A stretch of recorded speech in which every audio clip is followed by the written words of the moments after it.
The galaxy had rules long before it had borders. Not laws written in code or carved into stone, but understandings whispered between empires, passed down through ancient data vaults and elder minds. Some rules were about trade lanes. Some were about weapons forbidden even in war. And one rule stood apart from all others, spoken rarely and never lightly. Never wake the humans. Humanity occupied a quiet corner of the Orion Spur, a region most empires passed around rather than through. Their space was not heavily fortified. Their borders were not aggressively defended. Their fleets, from what little intelligence existed, were modest. No grand armadas paraded across the stars. No conquest records marked their expansion. To the younger species, they looked insignificant. To the older ones, they looked unfinished. But the elders remembered. They remembered the long silence after humanity's first appearance. A species that arrived not with a declaration of dominance, but with questions. A species that catalogued stars, mapped hazards, studied neighbors without intrusion. A species that fought its wars inwardly first, against its own nature, its own history, its own capacity for destruction. And when threatened, when truly cornered, they did not roar. They adapted. That was why humanity was left alone. Not because they were weak, but because no empire could predict how they would respond when fully engaged. Their psychology defied standard models. Their technology evolved unpredictably. Their morality bent without breaking. Empires learned, quietly and painfully, that provoking humans never ended where it began. So the rule endured, until the Karval Dominion decided rules were for the timid. The Karval were ancient, vast, and absolute in their confidence. Their empire stretched across spiral arms, their fleets numbering in the tens of thousands. They believed in pressure, in dominance through inevitability. Resistance was not crushed, it was absorbed. Entire civilizations had folded into their hierarchy without a single planetary strike. Simply overwhelmed by the weight of Karval inevitability. To them, humanity's space looked like wasted potential. Scouts were dispatched first. Automated probes crossed human borders, testing responses. They were detected immediately. The probes were not destroyed. Instead, they were escorted, politely, efficiently, back beyond human space. Along with them came a transmission, simple and calm, translated perfectly into Karval cognition. This region is not available for expansion. Please redirect your assets. The Karval laughed. No threats, no posturing, no escalation, just a request. To the Dominion, that was weakness disguised as courtesy. The ruling synod debated briefly, more out of tradition than necessity. They concluded humanity had grown complacent in isolation, mistaking peace for safety. A resource fleet was sent next. Mining vessels, escorted by light warships, entered a star system just inside human territory. They began harvesting asteroids rich in exotic matter, resources the Karval needed to fuel their expansion. This time, the human response was slower. Not absent, measured. Communication arrays lit up across the system. Human ships arrived, not in force, but in presence. They formed distant orbits, observing, recording, calculating. Again, a message was transmitted. Cease operations. Withdraw. No further warnings will be issued. The Karval escorts powered weapons in response. They did not fire. They did not need to. Their size alone was meant to intimidate. The mining continued. Then something strange happened. Human ships began altering the local space-time gradient, not violently, not visibly, but precisely. Mining beams lost coherence. Exotic matter destabilized. Gravitational harmonics shifted just enough to render extraction impossible. The asteroids cracked, drifted, and became unusable. The Karval vessels withdrew in frustration, their sensors unable to determine how the humans had done it. The Dominion Synod was no longer amused. They declared humanity non-compliant. A punitive fleet was assembled, not a full invasion, just enough to make a point. Hundreds of warships, bristling with weapons that had ended wars before they began. They entered human space with shields raised in confidence absolute. They expected resistance. They did not expect silence. No fleets rushed to meet them. No defensive lines formed. Human colonies did not evacuate. Traffic continued. Civilian ships altered routes calmly, as if avoiding a storm they knew would pass. The Karval advanced deeper. Then their sensors began to fail. Not shut down, not destroyed. Confused. Distances no longer aligned with movement. Signals echoed before being sent. Star maps disagreed with reality. Navigation systems flagged errors that contradicted each other. The fleet slowed, formation tightening as commanders tried to regain control. That was when the humans appeared. Not in front of them. Around them, above and below, across vectors the Carval had not considered. Human warships were not massive. They were dense, layered with systems that bent detection, that masked intent. They did not target weapons. They targeted assumptions. Carval commanders issued firing commands. Nothing happened. Weapons refused to lock. Power rerouted itself. Systems prioritized internal stability over external aggression. The fleet's own safeguards, designed to prevent catastrophic failure, had been turned against them. Human transmissions flowed again, calm as ever. You have entered a protected cognitive battlespace. Your systems are no longer sovereign. Withdraw now. Panic rippled through the Dominion fleet. They tried to retreat, but space itself resisted them. Human ships did not pursue. They shepherded, guided the confused armada back toward the border like a current pushing debris out to sea. When the last Carval ship crossed back into neutral space, control returned instantly. Weapons came online, sensors stabilized. No damage, no losses, just humiliation. The Synod convened in fury. This was not victory, this was mockery, an insult delivered with surgical precision. The Carval had been handled, not fought. And that, to them, was unforgivable.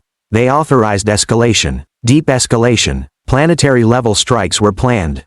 Population centers marked. The goal was not conquest, but lesson-making. Humanity would learn fear, or be erased. The order was given, and across human space, something changed. Shipyards that had been dormant activated. Fleets that had never been cataloged emerged from hidden docks. Civilian traffic vanished overnight, rerouted through corridors the galaxy did not know existed. Human networks synchronized, not through command, but through shared understanding. Humanity was no longer observing. They were waking up. The elders of the galaxy felt it first. Ancient species, long withdrawn from galactic affairs, detected shifts they had not sensed in millennia. Probability fields tightened, old warnings resurfaced in forgotten archives.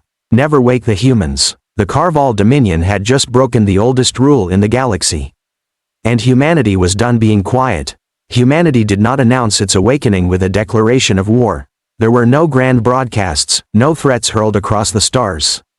The galaxy did not hear humanity shout.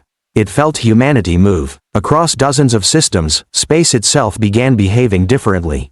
Hyperlanes subtly realigned. Old navigation hazards vanished while new ones emerged where none had existed before. Communication delays shifted by fractions of a second, enough to disrupt coordinated command across vast fleets. To most species, it was disorienting. To the Carval Dominion, it was catastrophic. Their invasion armada launched on schedule, thousands of warships burning into subspace with overwhelming force. Planet killers, siege carriers, reality fracture cannons that had ended civilizations before their victims understood they were under attack. The Dominion expected resistance this time. They expected desperate battles, costly victories. They did not expect to arrive alone. Human worlds were empty. Cities stood intact, lights still glowing, atmospheres stable. But populations were gone. No evacuation trails. No refugee fleets. Just absence. The Carval commanders advanced cautiously, scanning for traps, for ambushes, for hidden defenses. Then their long-range sensors began to scream again. Not at incoming fire, at movement behind them. Human fleets emerged not from forward space, but from folded dimensions the Dominion had never mapped. Ships slid into reality from impossible angles, appearing within defensive perimeters without triggering alarms. Entire formations materialized inside zones that should have been unreachable without weeks of preparation. And still, no weapons fired. Instead, the humans spoke, to systems, not crews. Dominion ships lost synchronization, command hierarchies fractured as data streams conflicted. Orders arrived before being issued. Tactical simulations rewrote themselves mid-calculation. The Dominion's greatest strength, its unified, centralized command, became its greatest weakness. Humanity had studied them too well. The first shots, when they finally came, were almost anticlimactic. Not beams of annihilation, not planet-cracking salvos. Human weapons targeted infrastructure, power spines, shield harmonics, subspace anchors. Ships went dark, drifting helplessly, crews alive but isolated, staring into the void as their empires might evaporated around them. The Carval fought back with fury. Entire human squadrons vanished under overwhelming fire. Space burned, stars flickered under stress, but every loss was anticipated, absorbed, compensated. Human formations flowed like water, retreating and advancing in patterns that defied traditional warfare. They were not trying to win battles. They were dismantling an empire. Across the Dominion, worlds went silent, not destroyed, but disconnected. Supply chains collapsed as human interference severed logistical arteries. Communications failed between sectors. Fleets awaiting orders received nothing but echoes. Governors found themselves unable to enforce authority when their systems no longer obeyed them. The Carval Synod demanded retaliation. They authorized the use of forbidden weapons, devices that tore at causality itself. The first deployment shattered a star system, annihilating everything within it. The galaxy held its breath. Humanity responded instantly. The weapon never fired again. Human countermeasures did not destroy it. They rendered it irrelevant. The principles it relied on were neutralized, rewritten, bypassed. It was as if the humans had reached into the Dominion's understanding of physics and quietly edited it. Fear spread where pride once ruled. Carval commanders began surrendering, not to human fleets, but to silence, shutting down ships rather than risk provoking further retaliation. Entire armadas powered down voluntarily, drifting in helpless clusters as human ships passed them by without a glance. Then humanity changed tactics. They stopped fighting. A message spread across Dominion space, carried not by transmitters but embedded into the very data structures their technology relied upon. It reached every ship, every station, every world simultaneously. We are not here to erase you. We are here to end the threat you chose to become. The message carried proof, records of every violation, every expansion forced at the expense of lesser species, every civilization absorbed or erased. Humanity did not accuse, they documented, and then they offered a choice. Stand down, dismantle your war doctrine, relinquish expansionist control, submit to monitored autonomy, or remain awake. The elders of the galaxy watched in stunned silence. This was not conquest, this was intervention. Humanity was not claiming territory. They were redrawing the moral architecture of galactic power. The Carval Synod fractured. Some demanded continued resistance. Others, seeing the inevitability of extinction, chose survival. Civil unrest erupted across their empire as subordinate species, long suppressed, realized the Dominion could no longer enforce its will. Within a single galactic cycle, the Carval Dominion collapsed, not into chaos, but into fragments, each monitored, restrained, and guided towards stability by systems humanity had quietly prepared long ago. Human fleets withdrew, not in triumph, not in parade, they simply left. The galaxy slowly returned to equilibrium, but nothing was the same. Trade routes adjusted to new realities. Empires revised doctrines. Elders updated their warnings. Humanity returned to its quiet corner of space. Shipyards went dormant. Fleets vanished behind folded dimensions. Civilian life resumed as if nothing had happened. But everyone knew, the rule was no longer a rumor. Never wake the humans was no longer advice, it was law. Because the galaxy had finally understood the truth humanity had lived by since before it reached the stars. When awakened, humans did not seek domination. They sought resolution, and once awakened, they never forgot who forced them to rise. The stars grew quiet again. But this time, the silence was not ignorance. It was respect. The moment the Carval Synod authorized escalation, the galaxy itself seemed to recoil. It was not an explosion or a surge of energy that marked the shift, but a tightening, like a breath held across thousands of light years. Observatories from neutral systems to ancient enclaves began reporting anomalies that made no sense in isolation, yet formed a pattern when viewed together. Probability curves flattened, subspace noise dropped to near zero. Long-dormant quantum relays flickered awake, not transmitting messages, but synchronizing time. Humanity was preparing something vast. Within human space, worlds that had appeared calm for generations transformed with quiet urgency. Civilian populations did not panic. They moved with practiced efficiency, guided by systems designed long before the current crisis. Underground arcologies sealed, orbital habitats shifted into new configurations. Entire cities folded inward, becoming nodes in a planetary lattice that redistributed energy, computation, and mass. To outside observers, it looked like retreat. It was not. Human history had taught them a lesson the galaxy never fully understood. Survival was not about standing your ground. It was about choosing the ground where the fight would end. As the Karval invasion fleets advanced, they encountered something unsettling. The deeper they moved into human territory, the easier it became. No minefields, no defensive lines, no resistance fleets. The stars themselves seemed to open a path for them, guiding their armadas forward with eerie compliance. Confidence returned. Dominion commanders interpreted the silence as fear. Humanity, they reasoned, had exhausted its tricks. The earlier humiliations were clever, yes, but cleverness failed against overwhelming force. This time, the Dominion would strike decisively. They crossed the final threshold, and the trap closed. Human space did not erupt into battle. It fragmented. Subspace corridors twisted, not violently, but decisively. Fleets that had entered together found themselves separated by light years in the span of a heartbeat. Command ships lost contact with escorts. Support vessels emerged into regions with no stars, no reference points, drifting in perfect darkness. Navigation systems began feeding contradictory data.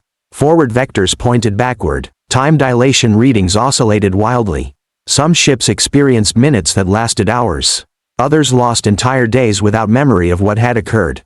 The Dominion had entered a battlespace that did not exist on any map. Humanity had not defended its borders. It had redefined them. Across this artificial labyrinth, human ships appeared intermittently, never staying long enough to be targeted. They did not attack immediately. They observed, probing responses, mapping reactions, studying how Dominion crews adapted under cognitive stress. This was not cruelty. It was assessment. Human doctrine had evolved beyond simple victory. They believed that wars ended best when the enemy understood why they had lost. Understanding prevented repetition, so the humans tested the Dominion's limits. They introduced false objectives, phantom worlds broadcasting signs of human industry, drawing Karval fleets into deeper disorientation. They seeded informational loops, causing Dominion AI to argue with itself, locking systems into recursive debates about threat prioritization. The more advanced the Karval technology, the faster it failed. Human systems did not overpower them. They harmonized with them just enough to exploit assumptions baked into their design. Safeguards became shackles. Redundancies became delays. Automation, once the Dominion's pride, turned into an anchor dragging them deeper into confusion. On isolated ships, crews began to feel it, not just fear, but doubt. They had been raised to believe in inevitability, in the certainty that the Dominion's expansion was a natural law. Yet here they were, alive, surrounded by silence, their weapons useless, their orders meaningless. Some tried to fight anyway. Those ships vanished, not destroyed, removed, folded into containment zones where they could do no harm, their crews preserved, monitored, and studied for future release. Humanity was not interested in martyrs. They wanted witnesses. Meanwhile, beyond the labyrinth, the galaxy watched. Neutral empires detected the anomalies spreading outward, brushing against trade routes and border regions. They felt human influence not as aggression, but as gravity, subtle, inescapable. Long-standing conflicts stalled as fleets hesitated to mobilize, uncertain whether their own movements were still sovereign. Ancient species, ones who had retreated into isolation long before the Karval rose to power, began activating dormant observers. They recognized the pattern. This was not humanity's first awakening. This was simply the first time the galaxy was paying attention. Inside the Dominion, panic began to leak through official channels. Governors lost contact with central command. Resource shipments failed to arrive. Defense grids flickered unpredictably as human interference rippled backward through the Dominion's infrastructure. The Synod demanded answers. Their analysts, some of the most advanced minds the Empire had ever produced, delivered a conclusion that shook the ruling caste to its core. Humanity was not fighting the Dominion's fleets. Humanity was fighting the concept of the Dominion itself. Their systems targeted hierarchy, not hardware. Control, not firepower. Expansion, not existence. The humans had identified the central flaw of the Dominion, its reliance on centralized authority and predictable obedience. So they attacked that. As confusion spread, subordinate species within the Dominion began to resist, not violently but administratively. Orders were questioned, quotas delayed, compliance slowed, the Empire's vast machinery ground down under the weight of its own complexity. Humanity had not inspired rebellion. They had enabled choice. For the first time in generations, the Dominion was forced to confront a reality it had long denied. It was not eternal. It was not inevitable. It was vulnerable, not because of human strength alone, but because of its own rigidity. And still, humanity had not issued an ultimatum. They waited. They allowed the Dominion to feel the consequences of its decision, to experience the instability it had inflicted on countless others. This patience confused the Synod more than any attack. They could not comprehend an enemy that refused to capitalize immediately on advantage. But humanity had learned something the hard way. Endings mattered. Wars that ended in humiliation bred revenge. Wars that ended in annihilation bred legends. Humanity sought neither. They sought resolution that would last. As the Carval fleets drifted, fragmented and powerless, a realization began to take hold among their crews. They had not awakened a sleeping species. They had awakened a sleeping system, one that had been quietly preparing, learning, and deciding for a very long time what kind of power it would become if forced. And the most terrifying truth of all settled in. Humanity was still holding back. The first true fracture within the Carval Dominion did not come from battle. It came from hesitation. For the first time in the Dominion's recorded history, fleets waited without orders, governors delayed enforcement, and war councils ended without resolution. The labyrinth humanity had woven through space was not merely trapping ships, it was trapping decisions. Every action now carried uncertainty, and the Dominion had never learned how to operate without absolute confidence. Inside the fragmented invasion fleets, the psychological toll deepened. Crews watched stars drift past in patterns that refused to repeat. Days blurred together as time dilation fluctuated unpredictably. Officers issued commands that systems acknowledged but did not execute, as if the machines themselves were questioning intent. Human ships continued to appear at the edges of perception, never close enough to engage, never far enough to ignore. They behaved like sentinels, not hunters, their presence a constant reminder that escape was permitted only by human consent. Some Carval captains attempted to force confrontation. They powered weapons beyond safe limits, overrode safeguards, and fired blindly into the void. Human responses were immediate and precise. Energy streams curved away from their targets, redirected by fields that rewrote trajectories mid-flight. Weapons overloaded, not explosively, but gently, shutting down systems with surgical care. The message was unmistakable. Violence was optional. Compliance was not. Within the Dominion core worlds, unrest spread like a slow-burning fuse. Subordinate species, long suppressed, long conditioned to obedience, noticed something impossible. Carval authority was failing. Orders arrived late or not at all. Enforcement fleets were absent. For the first time, there were gaps. Into those gaps flowed questions. Why were resources still being diverted to a war no one could see? Why were citizens asked to sacrifice for victories that never came? Why did the humans, supposedly inferior, control the pace of events? Humanity did not broadcast propaganda. They did not incite rebellion. They simply allowed information to exist.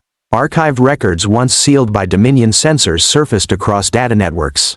Accounts of erased cultures, of forced relocations, of compliance achieved through starvation rather than negotiation. The Dominion's carefully curated narrative unraveled under the weight of its own history. The Synod reacted with fury. Emergency decrees were issued, tightening control, restricting movement, demanding loyalty oaths. But the machinery of enforcement no longer functioned as it once had.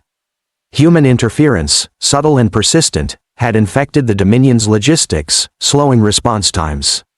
Introducing inefficiencies too small to isolate yet too large to ignore. The Dominion was bleeding authority. And then humanity escalated, not with weapons, but with presence. A human delegation appeared in a neutral system bordering the Dominion. Not a fleet, a single vessel, modest in size, broadcasting openly on frequencies every species could access. It did not demand surrender. It did not threaten annihilation. It invited observation. Representatives from dozens of civilizations gathered at a cautious distance. Ancient observers, nomadic traders, minor powers long overshadowed by the Dominion, all watched as the human ship remained still, unshielded, unarmed by conventional standards. The humans transmitted a live feed. What they showed was not propaganda. It was reality, visuals of the labyrinth battlespace. Of Carval fleets drifting powerless yet intact. Of crews alive, unharmed, fed, medically monitored. Of containment zones designed not as prisons, but as safeguards. Humanity made no attempt to hide its methods. They explained them, calmly, methodically, as engineers explaining a solution to a complex problem. The message was clear: this was not vengeance. This was correction. The galaxy listened. For many species, this was the first time they had seen power exercised without cruelty, dominance without conquest. Humanity demonstrated restraint not as weakness, but as deliberate choice. Within the Dominion, the effect was devastating. Subordinate species realized that surrender did not mean extinction. Resistance did not mean annihilation. Humanity had provided proof, irrefutable, undeniable, that another outcome was possible. Governors began defecting, systems declared neutrality, entire sectors refused to supply the war effort. The Dominion's vast empire, built on inevitability, began to unravel as inevitability itself was questioned. The Synod fractured. Some members demanded immediate deployment of doomsday protocols, regardless of cost. Others argued for negotiation, recognizing that continued escalation would only justify humanity's intervention further. Accusations flew. Alliances collapsed. Long-hidden rivalries surfaced. For the first time, the Carval faced an enemy they could not intimidate, outmaneuver, or overwhelm. They faced accountability. Human fleets adjusted their posture in response to internal Dominion collapse. The labyrinth loosened, allowing limited movement. Ships that powered down weapons and ceased hostilities found navigation restored. Those that continued to resist remained trapped, isolated but unharmed. Humanity was offering a path forward. It was not easy, it was not forgiving, but it existed. The galaxy felt the shift. A balance long skewed by domination began to realign. Old grudges paused. New treaties were whispered into existence. Empires recalculated their futures with humanity now a known variable. Not a conqueror, not a savior, a constant. As the Dominion teetered on the edge of transformation or collapse, one truth became impossible to ignore. Humanity had not awakened to rule the galaxy. They had awakened to ensure it could no longer sleepwalk into tyranny. And the choice of what came next no longer belonged solely to the Carval. It belonged to everyone. The Dominion's final illusion shattered not with fire, but with silence. Across Carval core space, command relays went dark one by one, not severed, not destroyed, simply relinquished. Human systems released their grip just enough for truth to flood back in. What the Dominion leadership had hidden for generations could no longer be contained by censorship or force. Every citizen saw the same thing at the same time. The Empire was losing, not to invasion, not to annihilation, to exposure. Entire fleets remained stranded in the human labyrinth, their crews alive, fed, and waiting. Human ships maintained distance, no longer maneuvering aggressively, no longer shaping the battlefield. The trap had done its work. Now humanity was watching what the Dominion would do when the pressure eased. The answer came in fragments.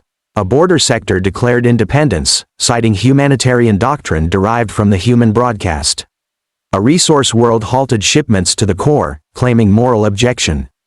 A Carval fleet commander, one of the Dominion's most decorated, powered down his armada and transmitted a message not to the Synod, but to his own crews. We were wrong. The message spread faster than the Dominion could suppress it. Not through official channels, but through personal networks, shared archives, private logs. The idea that the Dominion's authority was not absolute took root like a virus. Humanity did not amplify it. They didn't need to. The Synod convened in emergency session, its chamber no longer unified in color or posture. Some delegates arrived flanked by security units. Others came alone. The once unbreakable consensus fractured into factions shouting over one another, demanding action, restraint, annihilation, negotiation, anything that would restore control. Then a presence entered the chamber. Not physically. Humanity did not violate the Synod's space. Instead, a projection appeared at the center of the chamber. Bound by every diplomatic protocol the Dominion had ever signed, protocols the Carval had long ignored when it suited them. The human envoy did not speak immediately. They waited. They allowed the Synod to feel the moment stretch, to confront the reality that for the first time in Dominion history, someone else controlled the tempo. When the human finally spoke, their tone was calm, almost weary. You expanded until resistance became inevitable. You ignored warnings because you believed consequence only applied to others. You did not awaken us by accident. You chose to. The Synod demanded terms, demanded boundaries, demanded to know what humanity wanted in return for withdrawal. The human envoy answered without hesitation. Nothing that belongs to you. Everything that belongs to everyone. Humanity outlined the conditions with terrifying clarity. No annexation of territory, no forced assimilation, no tribute. The Dominion would dissolve its expansion doctrine, dismantle its centralized war command, and submit to a monitored transition that granted autonomy to its subject systems. The Carval would retain their worlds, their culture, their identity. But never again their inevitability. The chamber erupted. Some delegates screamed defiance. Others sat in stunned silence. A few, older, quieter, recognized the mercy in what was being offered and felt something dangerously close to gratitude. The Synod attempted delay, debate, stalling tactics honed over centuries of domination. Humanity waited. While they did, the Dominion continued to erode. Supply shortages worsened. Planetary governments refused compliance. Enforcement fleets defected or powered down. The labyrinth still held thousands of warships, a constant reminder of human restraint, and of human reach. Every cycle the Synod delayed, its authority weakened further. Finally, the vote was called. It was not unanimous, but it was enough. The Dominion accepted humanity's terms. The moment the decision was transmitted, the labyrinth unraveled. Human-controlled space-time distortions relaxed. Navigation stabilized. Carval fleets found themselves back on known vectors, their systems restored fully and instantly. Human ships withdrew completely, folding away into dimensions that left no trace. No victory parade followed. No occupation force arrived. The galaxy watched in disbelief as humanity simply stopped. Transition teams, multi-species, human-guided but locally empowered, assisted former Dominion systems in restructuring governance, security, and trade. Human oversight was present but light. Algorithmic, transparent. The goal was not control. It was permanence. For the Carval people, the aftermath was disorienting. Generations raised on dominance now faced uncertainty. Some resisted the new order bitterly. Others embraced it with relief. Most simply tried to understand who they were without an empire defining them. Humanity did not judge. They had walked that path themselves, long before they reached the stars. Across the galaxy, the consequences rippled outward.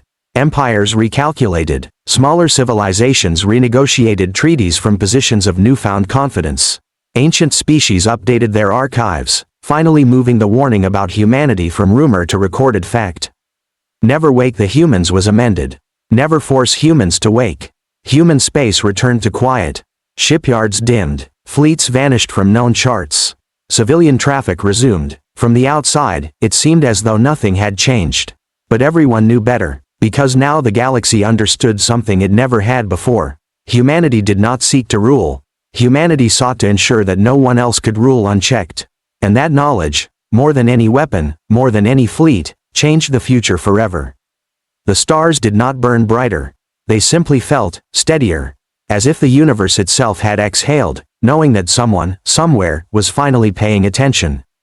The final decision did not come with thunder or fire. It came with silence. Across the fractured territory of the former Carval Dominion, weapons powered down almost simultaneously. Planetary defense grids entered standby. Warships that had drifted for weeks inside humanity's labyrinth finally received stable navigation corridors, not traps, but exits. The message was unmistakable, even without words. The war was over, if they allowed it to be. The Synod's last emergency session never truly convened. Half its members were absent, either detained by their own people or stranded in systems that no longer answered Dominion authority. Those who remained found themselves staring at projections they could no longer deny. Resource collapse curves, civil unrest probabilities approaching certainty, military effectiveness falling toward zero, and threaded through every model was the same constant. Humanity, not advancing, not retreating, simply present, everywhere that mattered. The Dominion's final order, issued by a fractured quorum rather than a unified will, was simple: cease hostilities. Accept external mediation. Preserve what lives remained. The moment the order propagated, human systems responded. The labyrinth dissolved. Space relaxed back into familiar geometry. Hyperlanes stabilized. Time dilation normalized. Carval ships found themselves gently repositioned along safe vectors, escorted out of human-controlled zones without a single weapon lock. Crews stared in disbelief as systems they had thought permanently compromised returned to function, clean, intact, untouched. Humanity had never intended to keep them trapped. They had intended to prove they could. Across the galaxy, observers recorded the withdrawal. Ancient species updated their archives. Younger civilizations transmitted odd commentary across open channels. For the first time in recorded history, a dominant empire had been dismantled without extermination, without forced assimilation, without erasure. Human fleets did not pursue fleeing remnants. They did not claim dominion worlds. They did not raise flags or monuments. Instead, they did something far more unsettling. They stayed just long enough to ensure stability. Human oversight nodes appeared in former dominion space, not governing bodies, but monitors. Transparent systems designed to prevent the re-emergence of centralized tyranny. Local species were granted autonomy under frameworks humanity had refined through its own painful history of empire, collapse, and rebirth. Mistakes were allowed. Genocide was not. The Carval themselves were not destroyed. Their core worlds remained intact, their people alive, humbled, and forced to confront a reality they had long imposed on others. Many resisted this reckoning. Some embraced it. Entire generations would be shaped by the memory of this moment. Humanity did not interfere with that process. They understood that growth could not be imposed, only protected.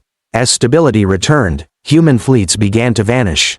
Not all at once. Gradually, methodically, each departure left behind systems that could function without them, safeguards that would trigger only if the old patterns returned. The galaxy noticed something else as well.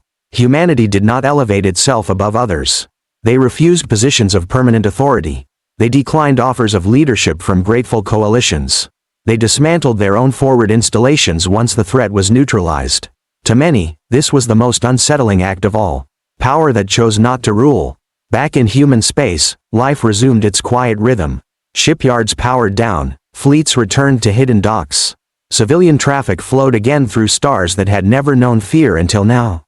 Children grew up unaware of how close the galaxy had come to catastrophe, and how deliberately humanity had stepped back from the edge.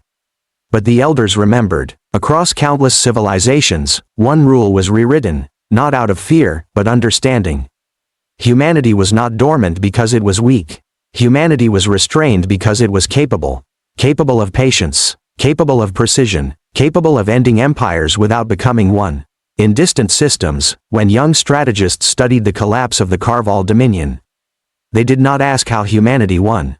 They asked why humanity stopped. And the answer, though never officially transmitted, echoed quietly through the stars. Because humanity had learned, long before it reached the void, that survival without conscience was just another form of extinction. The galaxy grew quieter after that, not with ignorance, but with caution. Never wake the humans was no longer a warning whispered in fear. It was a lesson written into history. And the stars, at last, understood what it meant to be protected by a species that did not seek to own them. The universe did not bow to humanity.